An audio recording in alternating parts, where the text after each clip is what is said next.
Boa noite, galera. Vamos entrando.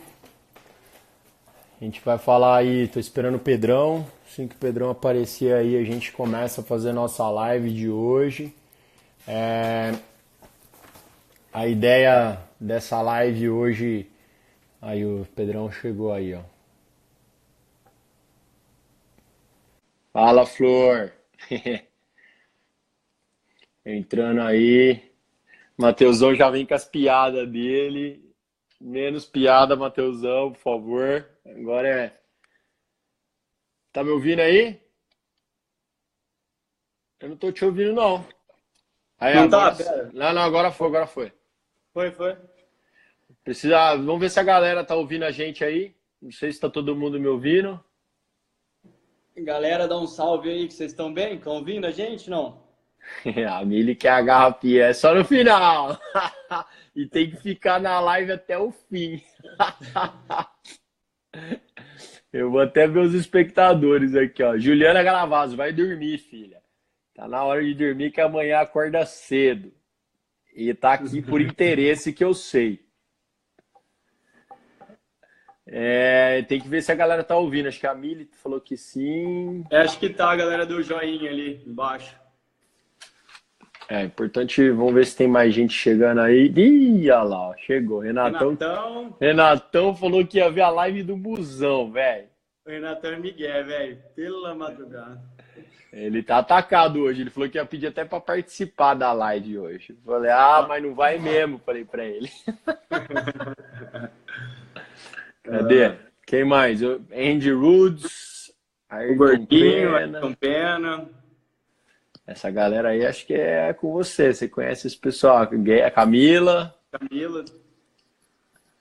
Bruno, Mili. É garrafinho. O pessoal é interesseiro, Pedrão. Se a gente não põe nada nessa live, ninguém ia estar aí, cara. Ia ficar eu e você conversando. Exatamente. Agora é hora do Corinthians. Põe o Corinthians do lado aí e vai ouvir na live. Boa, Lucão. Ah lá, temos mais um. Ó, o Finos, lá de Sertãozinho, parceiraço nosso lá também. Olha lá, eu quero a garrafa. Eu falei, velho, treinar ela não quer. Só a garrafinha quer saber. Interesse total nisso daí. Brincadeira, viu, cara? Bom, vamos lá. Vocês vão ter que responder umas perguntas para ganhar a garrafinha, hein, gente? No final, tem que fazer as perguntas e tem que acertar. Quem mandar a resposta certa e mais rápido, ganha. Não é fácil. Falaram que ganhar garrafinha. Acharam que a gente ia facilitar a coisa. Por isso que eu falei, tem que ouvir na live tudo que a gente vai falar, porque aí no final, na hora que responder certo, né? É tipo prova. Eu vou ver se eu dou um Vale Aperol aqui, ó. Tô com um Vale Aperol lá do Iguatemi, aí ó. Sim, ó. Não vou usar isso aqui tão cedo, ó. O pessoal daqui a pouco vai querer, ó. Vocês estão criando dificuldade? Não, facilidade eu chamo isso. É só responder, Ju, vai ser facinho a pergunta. É assim, ó, sabe qual é a pergunta, Ju? Quem vai ganhar no segundo turno? Ela vai ficar brava. O Melão quer causar discórdia, nem sei como estamos aqui. Ela vai ficar brava que eu falei isso. Bom, para quem não sabe, a live de hoje é o padrão de aterrissagem da corrida. Pedrão, muita gente falando para mim aí, aterrissagem. O pessoal tá falando em decolar. A galera zoou bastante esse termo aí do aterrissagem. Comecei a perguntar aterrissagem.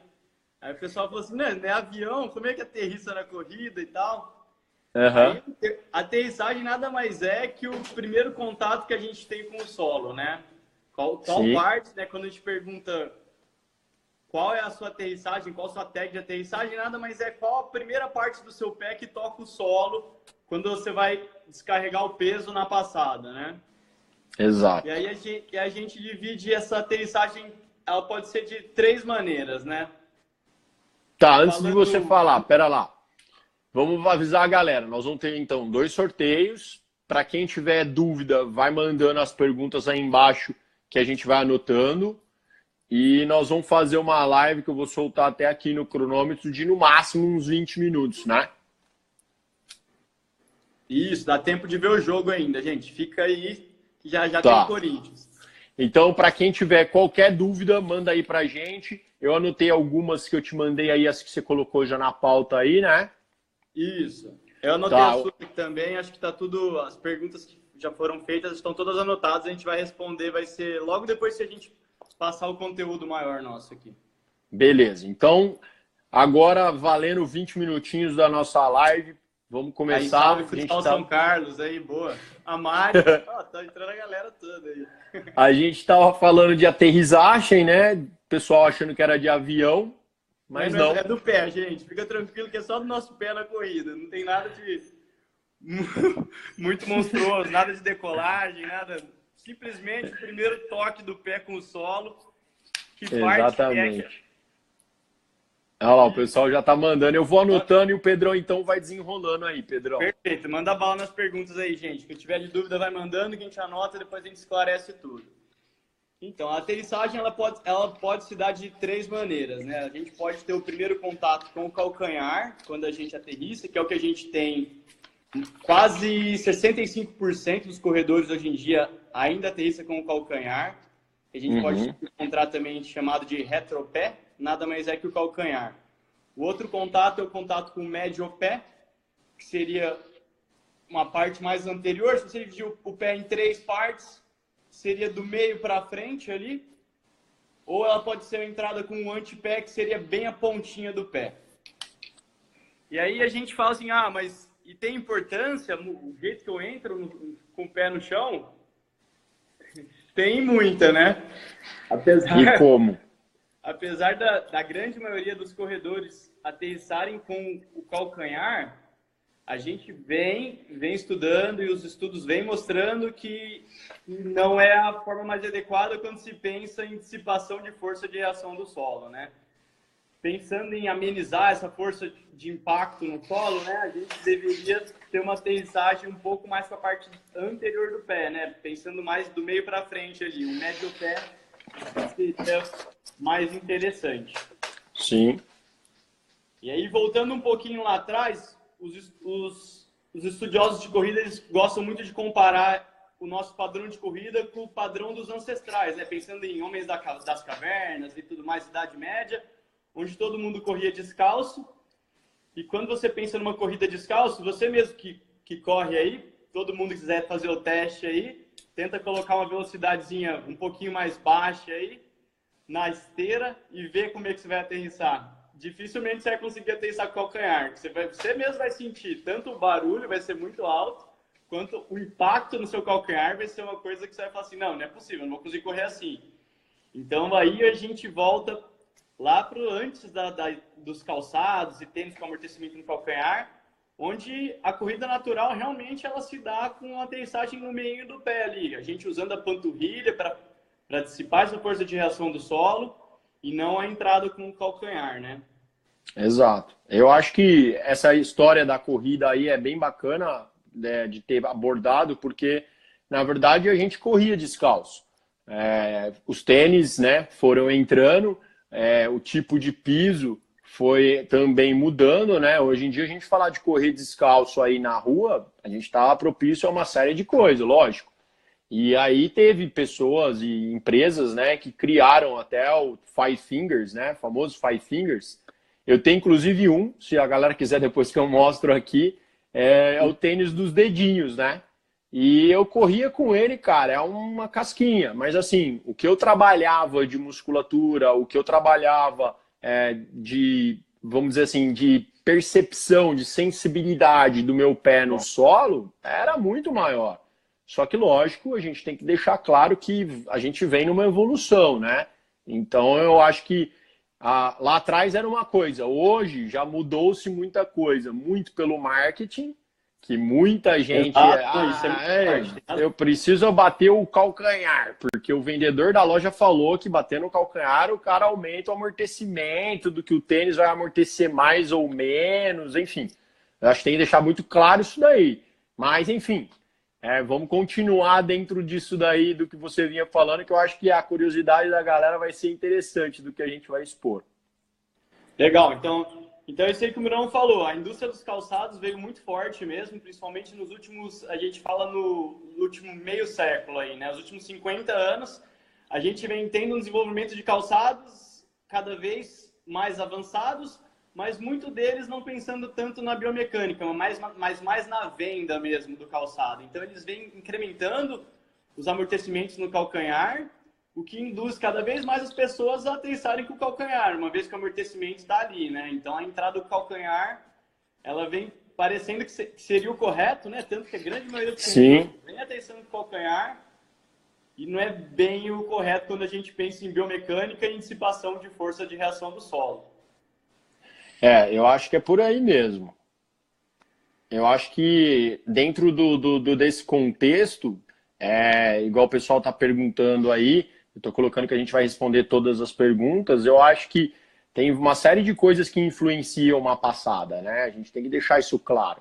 Só que dentro dessa série de coisas existe uma que seria o mais ideal, mas que nem todas as pessoas, igual eu estava vendo ali perguntas, desde que eu adotei uma posição eu me machuco e tal. Eu acho que tem todo um processo antes da gente iniciar falando entra assim ou entra assado, esse é o mais correto, esse é o mais errado. Não, calma que vocês vão entender que não é bem assim. Acho que tem uma palavra, Murilão, que é a palavra-chave, todo mundo sabe o significado, mas ninguém gosta de pôr em prática, que é uma palavra gradual. Exatamente. Exato. São poucos que entendem. A gente vai falar muito aqui de mudança de padrão de aterrissagem e tudo mais, fortalecimento para mudar o padrão, e tudo isso tem que ser feito de forma gradual. Não é você ouvir aqui que a gente falou, se eu tenho dor no joelho, a corrida, eu mudar meu padrão de aterrissagem do calcanhar para o médio pé vai ser bom? Vai ser bom, mas não é assim, você corre 10 no calcanhar, você vai correr 10 amanhã já na ponta do pé, que não vai ser. Exatamente. Exatamente. Então, o gradual é forte aí. O gradual, vamos insistir que tem que ser não só na mudança da biomecânica de corrida, mas o gradual também no fortalecimento muscular. Você vai estar fortalecendo uma musculatura que você vai exigir num tipo de passada e fortalecendo outra musculatura que você vai exigir no outro.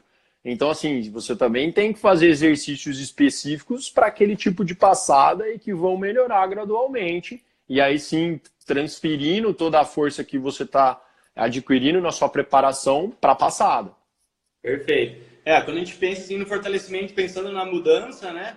Uma vez que a gente está entrando com o calcanhar, a gente usa muito pouco o pé mesmo, né? Porque o tornozelo ele entra bem rígido, então a gente tem pouca mobilidade de tornozelo. Então, a partir do momento que a gente mudar esse padrão de pisada, a gente vai exigir muito mais a musculatura da panturrilha, pensando na dissipação de força de reação do solo, numa contração excêntrica de panturrilha e muito da musculatura intrínseca do pé.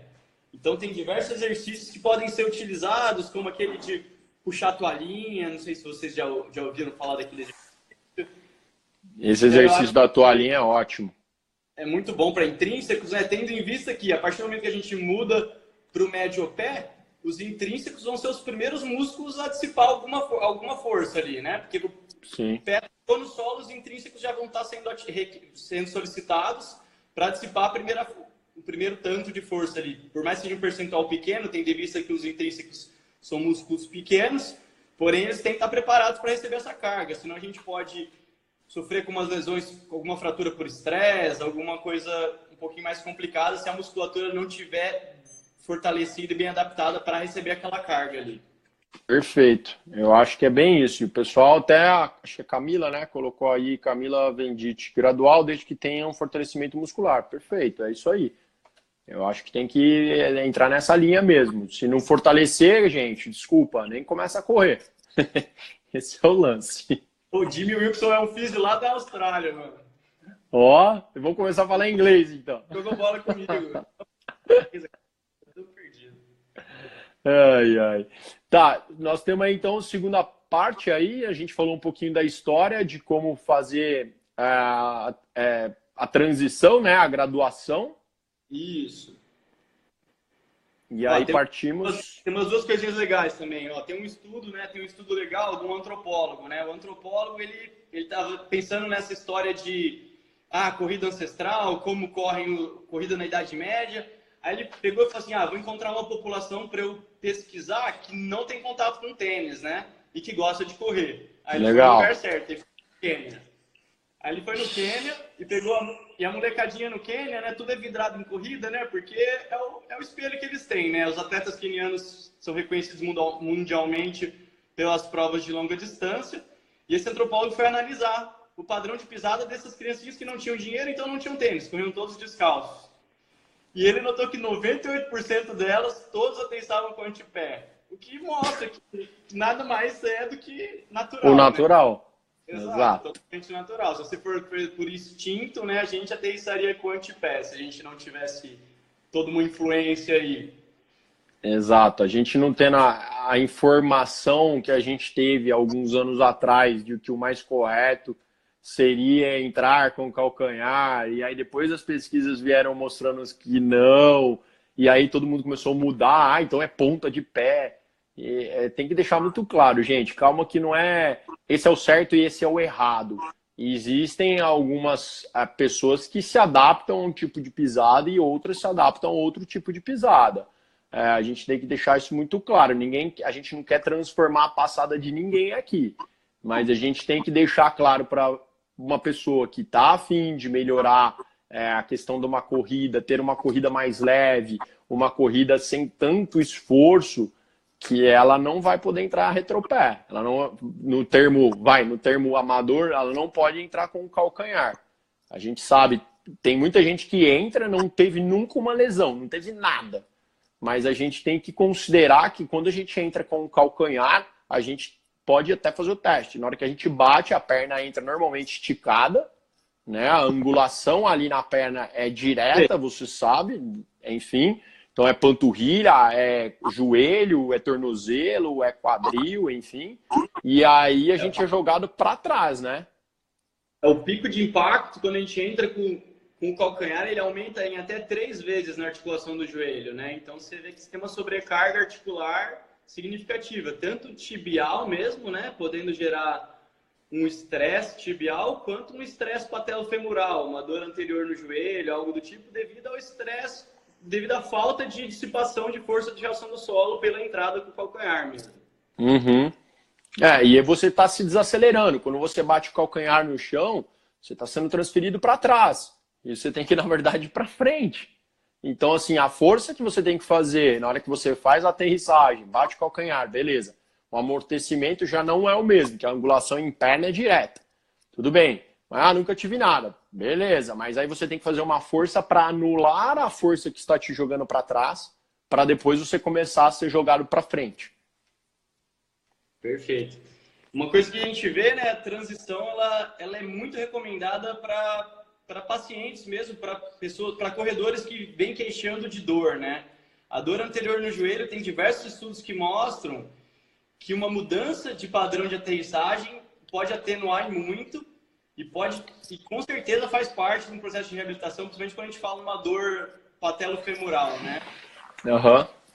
A entrada com a aterrissagem no antepé, ela acaba dissipando mais a força de ação do solo e pensando em biomecânica também. Ela vai gerar um melhor alinhamento do membro inferior e, consequentemente, reduzindo assim o estresse.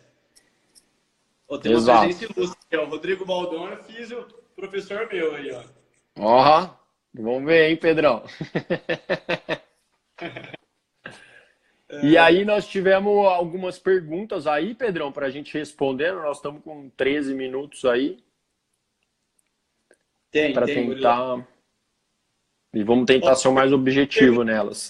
Mais gerais, assim, pensando em corrida, pensando em tudo, né? Uma que acho que foi até a Amanda, é amiga da minha namorada lá de Fortaleza, perguntou se é necessário correr com monitor cardíaco. Tá. Respondendo rápido, tá? Que na verdade não influencia muito no tema de hoje da live, mas primeiro a gente tem 3 variáveis aí para se analisar, né? 3 métricas. Então a primeira que a gente utiliza hoje para correr seria o ritmo, né? Então hoje existem testes que a gente deve se realizar, teste de 3 km, teste de 12 minutos, enfim, tem N testes que a gente faria o teste e a gente descobre qual é o pace, qual é o ritmo que aquela pessoa tem de máximo. E aí a gente traça as zonas de treinamento dentro desse pace.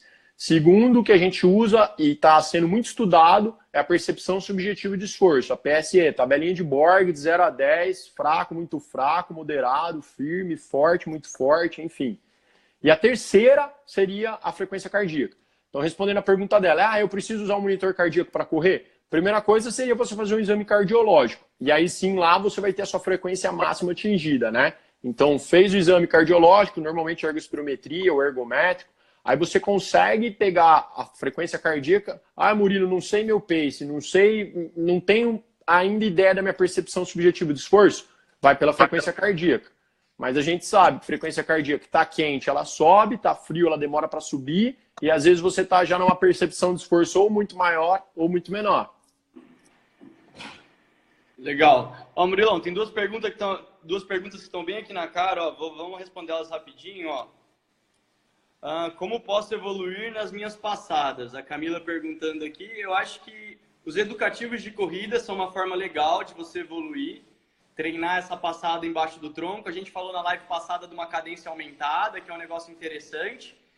Então a gente junta a live da semana passada com a dessa semana, a gente junta duas coisas muito importantes quando a gente pensa em corrida, que seria a cadência aumentada e a entrada com médio pé. Aí ela pergunta aqui na segunda parte, aqui na subida, qual o melhor modo de pisar, com calcanhar ou médio pé? Então, o padrão de pisada ele tem que se manter. Você vai usar o médio pé do início ao fim. Vai ser após a transição gradual, fortalecimento adequado e tudo mais. A partir do momento que você adotou e está adaptado, manter o médio pé.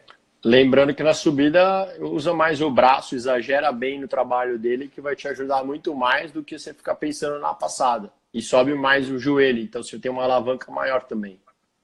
O Lucas, lá de São Carlos, perguntando aqui, mas com o antepé dá uma forçada bruta na panturrilha, né? Realmente, você tem razão, Lucão. Falamos aí atrás, fortalecimento. Usa o médio pé, antepé, a gente vai aumentar a demanda para a panturrilha. Precisamos fazer bastante fortalecimento, principalmente excêntrico, né? Então, realmente vai aumentar a demanda na panturrilha, mas se essa transição for feita de forma gradual, não é para gerar nenhuma lesão. Exato. Sua panturrilha, na verdade, ela foi feita para aguentar esse impacto. Eu anotei as primeiras lá em cima. A aterrissagem influencia no flexor do quadril? A aterrissagem, sim, ela influencia no flexor de quadril. Pensando no posicionamento do pé, né? Quando a gente vai ter uma aterrissagem com o antepé, a gente vai ter que realizar um pouquinho mais de flexão de quadril para entrar com esse médio pé, né? Mas é coisa... Eu não vou conseguir falar certinho em graus, mas não é nada que vá gerar muita diferença, não. Aumentar a demanda ali de pessoas, talvez um pouquinho, mas nada que seja significativo, não. Diminuir o impacto tibial e femoro-patelar? Perfeito, essa ideia é legal, isso aí a gente falou, exato. A mudança é visando isso, uma redução do estresse tibial e ainda mais do patelar, né? Que seria uma dor patelofemoral, aí anterior no joelho, que é o que tem sido mais estudado e comprovado que realmente melhora. Aí o Eric, desde que mudei minha aterrissagem para o antepé há 1 ano, sofro de inflamação no antepé. É o que a gente estava falando aí. Mesmo. Que se a gente não fizer o fortalecimento específico e de forma gradual, realmente a gente pode ter intrínsecos, talvez para você seja uma coisa interessante de trabalhar, andar um pouquinho mais descalço para melhorar essa propriocepção. A toalhinha. A gente trabalha, a gente fica muito tempo calçado no dia a dia, sempre com meia, chinelo, difícil a gente pôr o pé no chão mesmo. E é importante pôr o pé no chão para que ele sinta diferentes superfícies, para que ele melhore. A gente tem mecanoceptores, né, que são capazes de ajustar o pé a qualquer perturbação. E a gente deixa eles meio inibidos, sempre usando sapato, meio. Então é importante andar descalço, sentir superfícies diferentes. Isso vai ajudar você aí. Às vezes alguns exercícios de propriocepção, com deslocamento, pouco deslocamento. Quando a gente faz os treinos até lá na Mormai, às vezes a gente está lá sem tênis e com tênis. Se ele tiver a possibilidade de fazer os treinos dele de funcional, sem tênis, vai ajudar bastante. A pisada também influencia neutro supinado? Vamos mandar um artigo lá para Camila. Camila, tem um artigo legal, viu? Tá lá no... Se você quiser, acho que tá até todos os links. Tem Pedro Friso, tá no do Murilão também, que é mostrando que, independente da pisada, a gente não tem uma lesão, a gente não tem uma relação. Pisada de tal forma vai gerar lesão, vai aumentar o índice de lesões. Simplesmente, se você estiver bem adaptado, fortalecido, com equilíbrio de musculaturas, a tendência é que você não tenha uma lesão por causa da sua pisada. Você pode ter uma lesão por erro de técnica, que é o que mais acontece, ou às vezes aumento de intensidade muito abrupto, ou aumento de volume muito abrupto, mas que vai ser determinante. A sua pisada para a sua lesão não é verdade. Perfeito. Paulinho, pode-se considerar o tipo de prova para uma pisada mais adequada quando corria a explosão, nem colocava o calcânio no chão, com certeza. Perfeito. Quando você corre provas de velocidades, e a gente pode ver o Bolt, para quem quiser ver vídeo dele em câmera lenta, tem ali essa associação sim, você acaba nem encostando o calcanhar. Só que se você começar a parar para pensar em provas, no caso o Paulo aí, eu conheço ele, ele é triatleta, a menor prova que você vai fazer é 5 km. Se você correr só 5 km, só de ponta de pé, é possível? É. Só que desde que você faça uma adaptação. Agora, você só vai ficar ali nos 5 km.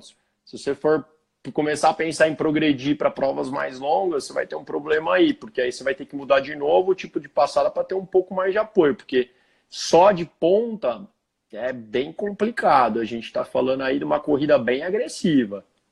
Pensando que quando a gente fala ponta, seria a pontinha do pé mesmo. O médio pé seria um contato um pouquinho mais atrás, que teria um contato maior.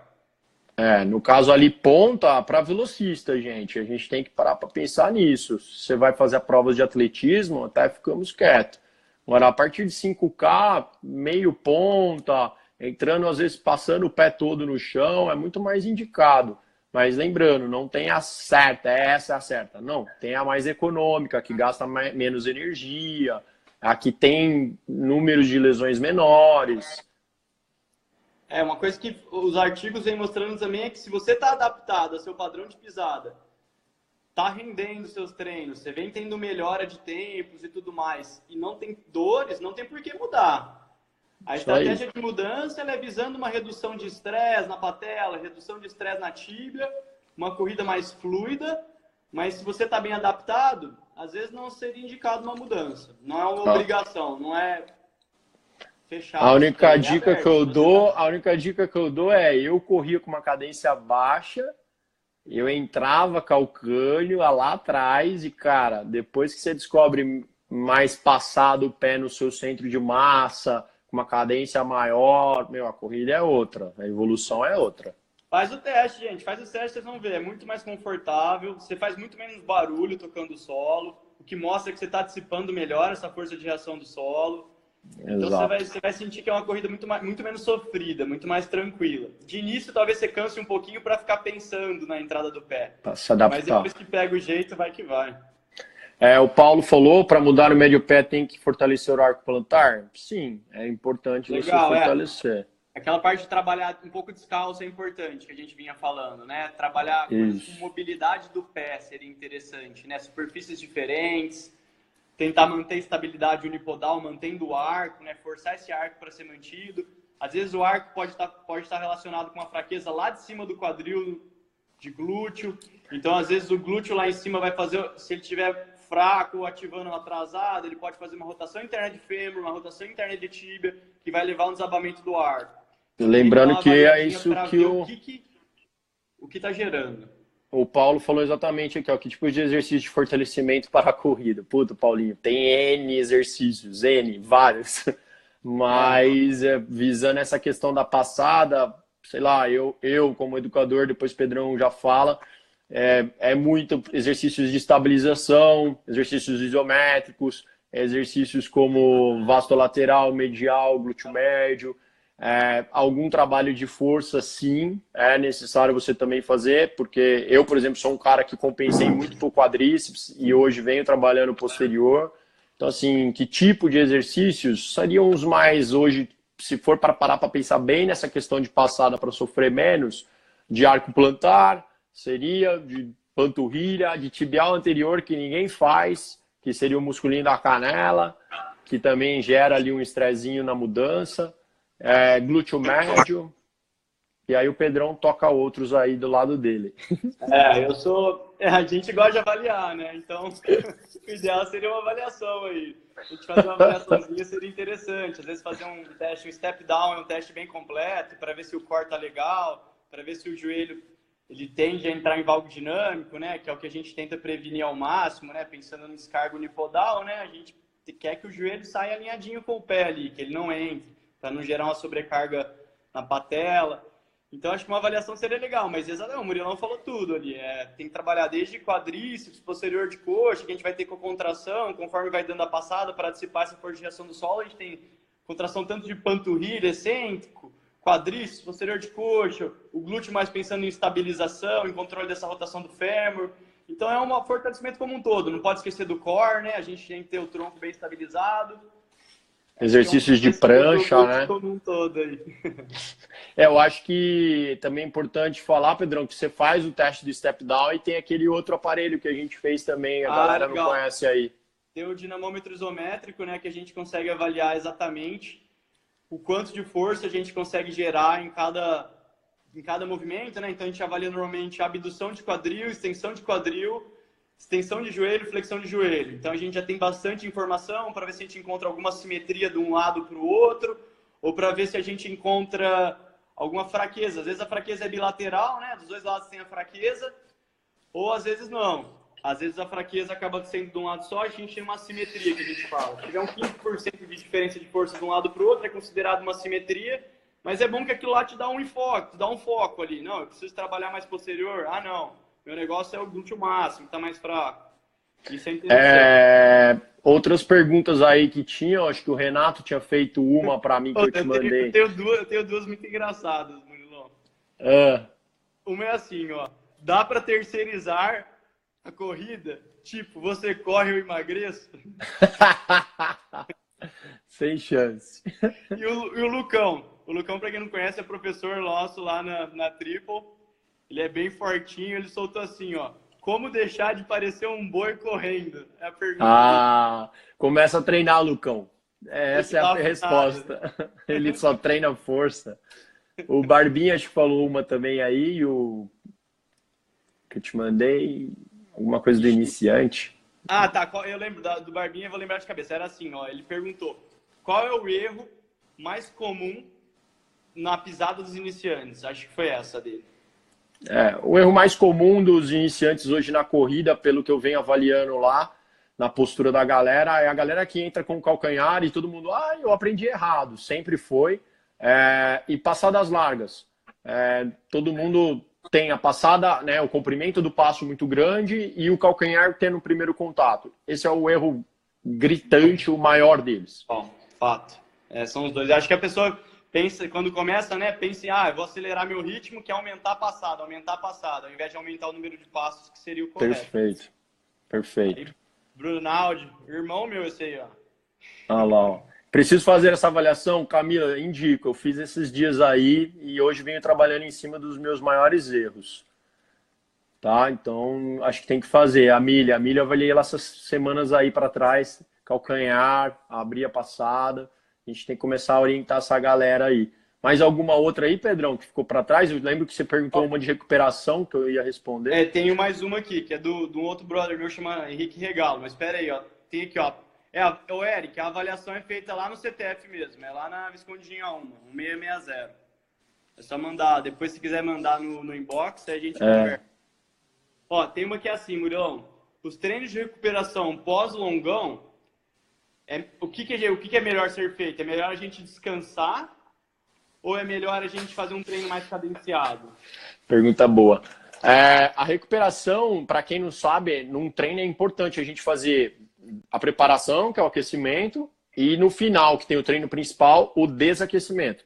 O desaquecimento já começa a fazer parte da sua recuperação. Então, para quem não faz o desaquecimento, pode ter certeza que já demora mais para recuperar. Quando você faz o desaquecimento, você já acelera o processo de recuperação do seu corpo. Aí, normalmente, Pedrão, eu indico para as pessoas, para quem está no triatlon hoje, eu falo, terminou o treino, se quiser ir dar uma nadada, mudar o estímulo, a modalidade, beleza. Agora, para quem não faz isso, eu já acho que aí deveria começar a ir no domingo, por exemplo, depois de um dia, né, 24 horas que a gente fala, que aí a musculatura já tem um acúmulo de fadiga maior, né? Aí eu acho interessante fazer uma rodagem leve, sim. Tá mais que comprovado que uma rodagem de recuperação ativa, ela recupera às vezes mais rápido do que uma passiva, né? Mais eficiente, com certeza, acelera o processo. Mas, lógico, não esquecendo de uma boa alimentação, tudo mais, se você tiver. Aí o pessoal fala, usa gelo. Para quem tem sessões de treino no mesmo dia, eu acho até vantajoso a questão da crioimersão. Mas fora isso, não tem estudo, pelo que eu tinha lido uma vez, para depois do outro dia, você vai fazer crioimersão hoje para treinar no outro dia. Não tem essa necessidade. Mas a recuperação depois do longo, eu faria, se for mudar a modalidade, faria. Mas se não for, eu faria no dia seguinte. Acho que o rolinho de liberação pode ser uma coisa legal, se você estiver sentindo bastante dor muscular, assim, uma liberaçãozinha seguida de alongamento é sempre bem-vinda. E é isso aí, um esforçozinho leve, às vezes uma rodada numa bicicleta ergométrica bem levinha para aumentar a circulação, se hidratar bem. É isso aí. A Jéssica me perguntou até aqui no inbox, me mandou aqui, hoje a avaliação o Pedrão faz lá onde era o personal, que era o antigo personal nosso, onde hoje é o centro de treinamento da Triple e o centro de tratamento esportivo e fisioterapia deles lá. Então eles atendem lá essa avaliação que a gente estava falando. Alguma outra aí? Pra gente ir pro sorteio, não? Não, Murilão, acho que matamos as perguntas aqui, Murilão. Matamos os assuntos também? Se alguém tiver mais alguma dúvida rapidinho, quiser mandar, a gente responde aí. No resumo, galera, mudança de passada é importante? Até desde que você queira, igual o Pedrão falou, correr mais leve, ter menos gasto de energia, deixar a coisa muito mais leve e fácil. Eu senti uma facilidade enorme quando eu aumentei minha cadência de passo e quando eu mudei o jeito que meu pé tocava o solo. Agora, para quem não quer e quer continuar nessa passada e não está tendo dor, não está tendo lesão, não está tendo nada, não tem problema. Mantenha assim a sua postura, mantenha assim, mas não deixa de fortalecer. Perfeito. Fortalecimento essencial, gente. O pessoal às vezes fala assim, eu tenho meu treino de corrida, o treino de corrida está sempre como prioridade, se der eu vou na academia, Não, gente, não dá. Se quer correr, tem que fortalecer. Senão a lesão vem, cuidado.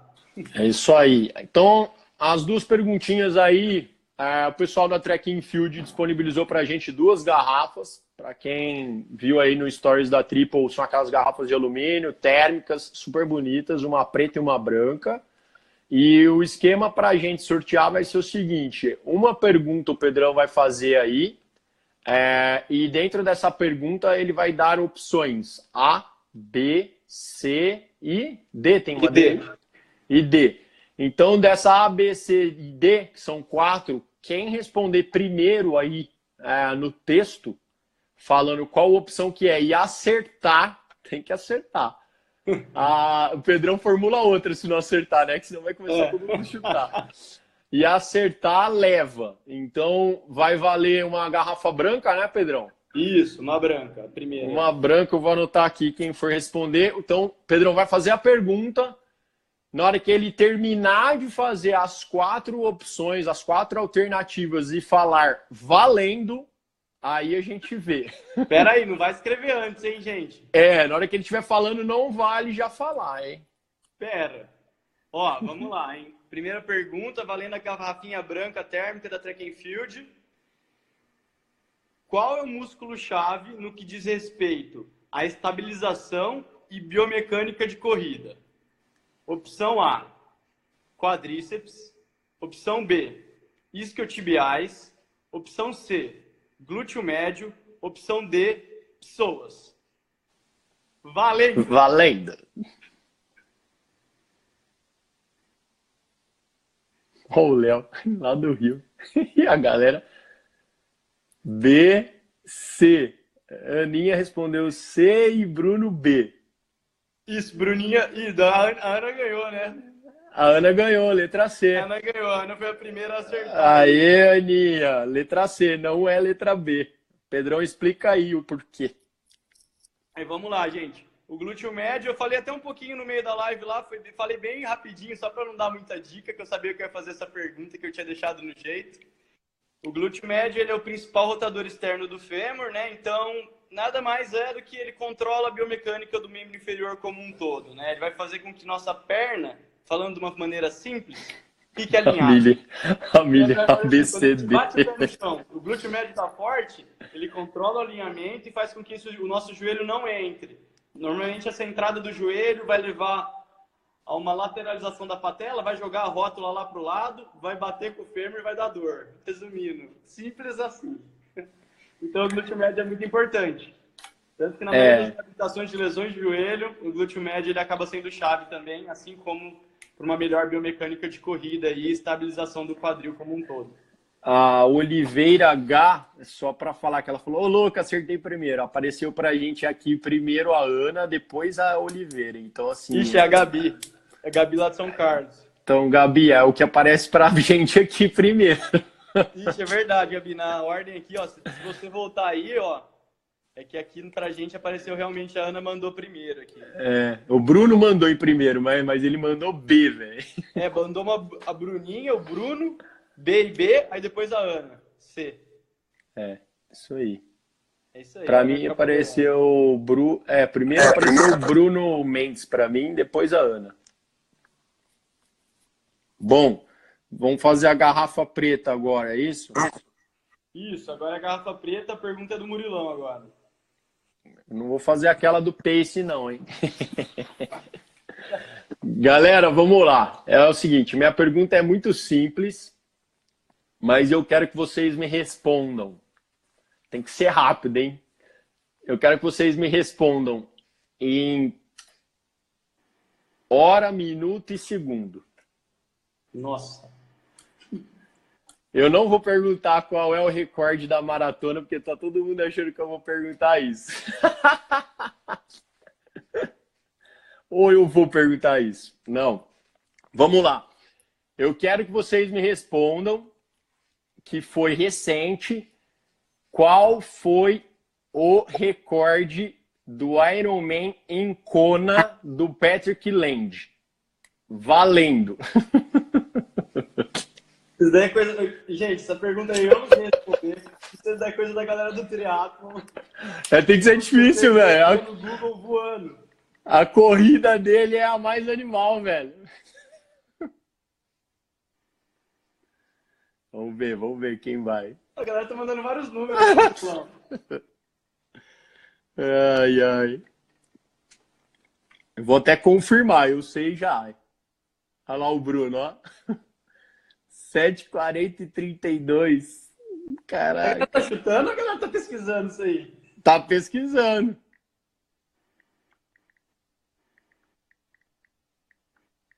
Vou até botar aqui para todo mundo ver que eu não menti. Sacaneei mesmo.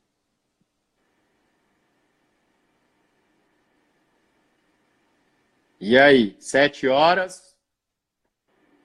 Ninguém vai fazer certo? Então eu vou falar, 7 horas, vamos ver se alguém acertou aqui, 7h52, eu pedi todas as casas. Ju, você errou. Eu falei todas as...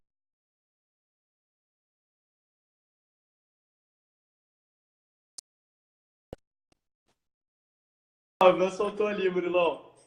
Paulo Calor, ó, 7 horas, 52 e 39, é ele mesmo. Paulo Calor, você conhece Paulo Calor? Não conheço não, Murilão. Paulo Calor, você é da onde, meu velho? Escreve aí pra gente. Se apresenta pra gente achar. Quase, hein, Mili? A Mili apareceu primeiro pra você ou não? Porque pra mim apareceu o Paulo Calor. Não, Paulo Calor foi o primeiro. Tá. Fui eu. Vou mandar um print aqui. Vocês querem deixar a gente confuso, vocês ficam numa guerra aí. Não, vou mandar um print da tela aqui pra ver, para os caras não duvidar. Tá todo 7h20, 7h39. Eu falei que eu queria hora, minuto e segundo. A Juliana falou 7h52, mas ela devia ter mandado os segundos. Então, Paulo Calor, 7 horas, 52 minutos e 39. Ele apareceu o primeiro aqui pra mim. Eu preciso saber bebedouro, ó. Então, a Thaís leva pra ele. Ah, não, a Thaís é Brodowski. Thaís é de Brodowski. Beleza, Paulo. A gente vê para enviar para você. Se você também vier para Ribeirão, a Track and Field, eu só vou pegar os seus dados. me chama no inbox e aí eu anoto para você. Perfeito. Tá um calor de bebedouro. Eu tô organizando uma live, vai falar sobre treinamento de força, exercícios de força e a importância deles nos esportes de endurance, né? Pensando na galera do triatlon, pensando na galera da corrida, qual que é a importância de treinar força para correr melhor, para nadar melhor, para pedalar melhor. Então, semana que vem... E não vai ser comigo, hein? Vai ser o tema da live. Oi, Murilão? Não vai ser comigo. Provavelmente vai ser com o Lucão. Exatamente. Põe esse homem para falar. Já dei uma conversada com ele, vai rolar semana que vem, gente. Ótimo. A gente queria agradecer a presença de todo mundo, agradecer o pessoal da Track and Field Ribeirão, Track and Field Iguatemi não, Iguatemi também, Track and Field Itaim, Track and Field Vila Nova Conceição, Track and Field Moca, e acho que eu não esqueci ninguém. É isso aí, galera. Obrigado aí pela participação. Foi muito bom ter vocês conosco aí todo esse tempo. Demos uma alongadinha aí, o papo rendeu, mas foi bom. Acho que conseguimos tirar todas as dúvidas aí. Se sobrar alguma coisa de dúvida, pode mandar pra gente inbox, que a gente responde assim que conseguir. E quem precisar, é só entrar em contato com a gente na Triple. A gente faz o trabalho aí via plataforma online. Quem precisar de planilha à distância, medindo toda a questão aí de fadiga, condicionamento, forma. Acabei que eu nem passei na hora da recuperação falando disso, mas para quem a gente consegue medir exatamente onde cada indivíduo está com essa plataforma, tá? Então, para quem quiser entrar em contato com a gente, manda um direct no Instagram, a gente faz planilha à distância e de acordo com o objetivo de vocês aí. Falou, galera. Boa noite aí. Um abração. Obrigado para todo mundo. Valeu, um abraço. Valeu, Pedrão. Falou, Murilão. É nóis. É nóis.